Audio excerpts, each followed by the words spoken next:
سبحانک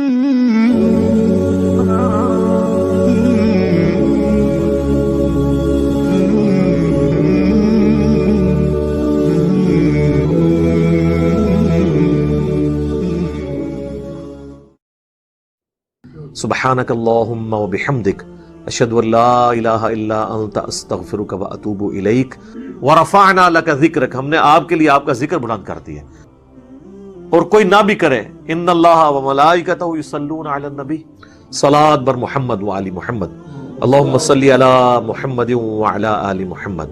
توحید میں آپ اتنے راسخ ہونے کے باوجود بابوں اور قبروں سے مانگنے والے جو لوگ ہیں ان کو بھی مسلمان آپ سمجھتے ہیں، حالانکہ ایسے لوگ تو ایاک نعبد و ایاک نستعین کا ٹیسٹ بھی پاس نہیں کر سکتے۔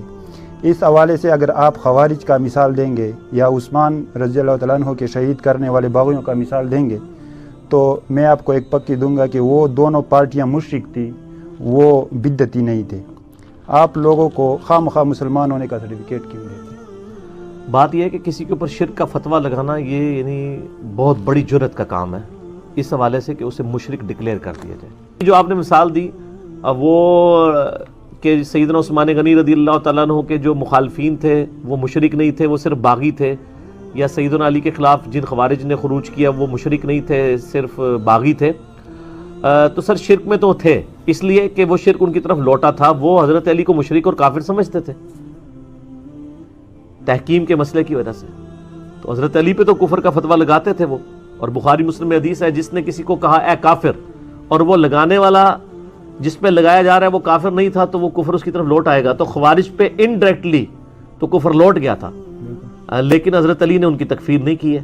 اس کے بعد بھی عبداللہ بن عمر کے بارے میں سنن الکبریٰ البیہقی کے اندر آتا ہے کہ وہ خوارج کے پیچھے نماز بھی پڑھ لیتے تھے، ایون مختار سقفی کے جو لوگ تھے ان کے پیچھے بھی نمازیں پڑھ لیتے تھے، حالانکہ وہ ان کے عقیدوں کے ساتھ ایگری نہیں کرتے تھے لیکن ان کو مسلمان سمجھتے تھے۔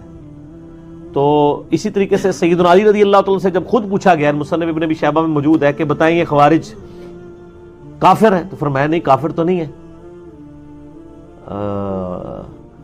کہا گیا یہ منافق ہے، ان کا منافق بھی نہیں ہے، منافق تو اللہ کا بڑا تھوڑا ذکر کرتے ہیں تو بڑی بڑی لمبی نمازیں پڑھتے ہیں، تو کافر کیا ہے؟ اسلام میں قرآن و حدیث میں تین ہی کیٹیگری ہیں، یا کوئی کافر ہوگا یا منافق ہوگا یا مسلمان ہوگا۔ تو حضرت علی کہہ رہے ہیں نہ وہ کافر ہے نہ وہ منافق ہے، کہا یہ ایک ایسی قوم ہے جس نے ہمارے خلاف بغاوت کی، یعنی ہماری قوم کا حصہ ہی ہے لیکن ہمارے خلاف بغاوت پہ اتر آئے ہیں، یعنی ان کی بغاوت، اگرچہ وہ حضرت علی کو کافر کہہ رہے تھے لیکن حضرت علی نے ان کا اس حوالے سے ان کو بینیفٹ آف ڈاؤٹ دیا کہ ان کو تعویل کی غلطی لگی ہے، اور سر تعویل کی غلطی اگر کسی کو لگ جائے نا اس پہ پھر کفر کا فتویٰ ہم نہیں لگا سکتے۔ بخاری اور مسلم کی متفق علیہ حدیث ہے کہ ایک شخص کی موت کا وقت قریب آیا تو اس نے اپنی اولاد کو جمع کر کے کہا کہ میں کیسا شخص تھا، تو ان کا تم ہمارے بڑے اچھے باپ تھے، تو انہوں نے کہا کہ جب میں مر جاؤں نا تو میری لاش کے ٹکڑے ٹکڑے کر دینا اور اس کی راکھ کو ہواؤں میں بکھیر دینا اور کچھ راکھ پانی میں ڈال دینا، لئن قدر اللہ علیہ، اگر اللہ نے مجھ پہ قدرت پا لی تو مجھے ایسا عذاب دے گا جو کسی کو نہیں دیا ہوگا، میں نے اپنے رب کی بڑی نافرمانی کی ہے۔ یہ وہ کہہ کے مر گیا، اور پیچھے اس کی اولاد نے وہی کیا کہ اس کی لاش کو آگ لگا دی، اس کی ہوا میں اور پانیوں میں بہا دی اس کی راکھ۔ اللہ تعالیٰ نے ہواؤں کو پانیوں کو حکم دیا، وہ راکھ جمع کر کے دوبارہ اسے زندہ کر لیا۔ اللہ نے فرمایا یہ تو نے کیوں کیا؟ کہ اللہ تجھ سے ڈر گیا تھا۔ تو اللہ نے فرمایا کیا تجھے یقین تھا کہ تجھے مرنے کے بعد کوئی جزا اور سزا والا معاملہ ہونے والا ہے، تجھے کوئی پوچھنے والی ہستی ہے؟ اس نے کہا یا اللہ اسی لیے تو میں نے کیا تھا۔ تو فرمایا جا تجھے بخش دیا۔ وہ بندہ کفر کر کے مرا ہے، کیا یہ کفر نہیں ہے؟ اس کا یہ عقیدہ تھا کہ اگر میری لاش دفنائی گئی تو میں زندہ ہو جاؤں گا، اگر میری لاش کے ٹکڑے کر دیے گئے تو پھر میں زندہ نہیں ہو سکوں گا، کیونکہ اللہ تعالیٰ کیسے اس طرح اتنی راکھ کو جمع کرے گا؟ اس میں الفاظ ہے لئن قدر اللہ علیہ، اگر اللہ نے مجھ پہ قدرت پا لی، تو اس کا مطلب اس کو پتا تھا کہ یوں اگر میری راکھ بکھر گئی تو پھر اللہ قدرت نہیں پا سکے گا۔ یعنی وہ موت کے بعد زندہ کیے جانے کو تو مانتا تھا مطلقاً، لیکن جزوی کفر تھا اس کے عقیدے میں، کہ اس کا یہ عقیدہ تھا کہ اگر راکھ بکھیر دی گئی پھر اللہ نہیں زندہ کر سکے گا۔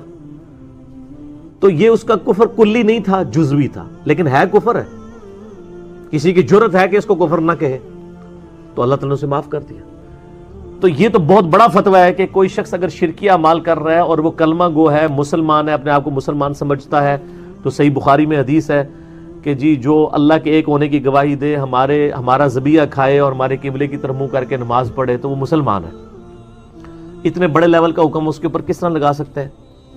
باقی یہ والا مسئلہ ٹھیک ہے کہ ایاک نعبد و ایاک نستعین کی وائلیشن کر رہے ہیں، یعنی وائلیشن پہ اگر آپ آئیں تو شاید کوئی بھی نہ بچے کہ کس کس قسم کی وائلیشنز ہو رہی ہیں. بلکہ مسند احمد میں تو وہ حدیث ہے بڑی مشہور کہ جس نے دکھلاوے کے لیے روزہ رکھا اس نے شرک کیا، جس نے دکھلاوے کے لیے نماز پڑھی اس نے شرک کیا، جس نے دکھلاوے کے لیے صدقہ کیا اس نے شرک کیا. تو مشرک تو وہ بھی ہے. اور قرآن تو اس سے بھی آگے جاتا ہے افرأیت من اتخذ الہہ ہوا، بھلا اس شخص کو دیکھا جس نے اپنی خواہش نفس کو اپنا خدا بنا لیا. تو اس کے تحت تو جو فجر کے وقت سویا رہتا ہے بستر نہیں چھوڑتا وہ بھی مشرک ہے.